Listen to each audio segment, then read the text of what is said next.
ஒன்றரை சொப்பு கூட தண்ணி அடிக்க மாட்டான் அப்படி கரிவலமே தனிமலை ஆண்டு வருகிறானே என் வீட்டுக்காரி யாரு தெரியுமா? அவர் வீரண்டி அம்மா, வீராதி வீரன். அவர் வீராதி வீரண்டி, அவர் வீரமான் தாண்டண்டி, அவரு சூராதி சூரண்டி, இந்த ஒரு சூத்து வாட்டி பேரண்டி.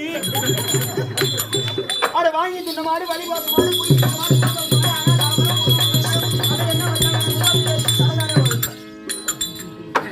தாண்ட கரைச்சி குடிச்ச பையா. என்ன பண்றது மாதிரி தாத்தா, இன்னைக்கு யாரு முகத்துல மூழ்கிட்டு வந்தானே தெரியல. எனக்கு இன்னைக்கு சிம்மராசி, எனக்கு இன்னைக்கு கவலையா இருக்கணும்னு சொல்லிட்டு தான் வந்தேன். எனக்கு கண்டிப்பா அதே மாதிரி தான் இருக்கு. நான் அப்படி போறேன், நீ 10 நாள் கூட வீட்டுக்கு வராது இங்கே. நான் நன்றி நான் ஏன்னா இன்னைக்கு உனக்கு நீயே துணியை வச்சுக்கினேன். ஏய், பங்கு பிரச்சனை மரியாதை ஓடி போடு.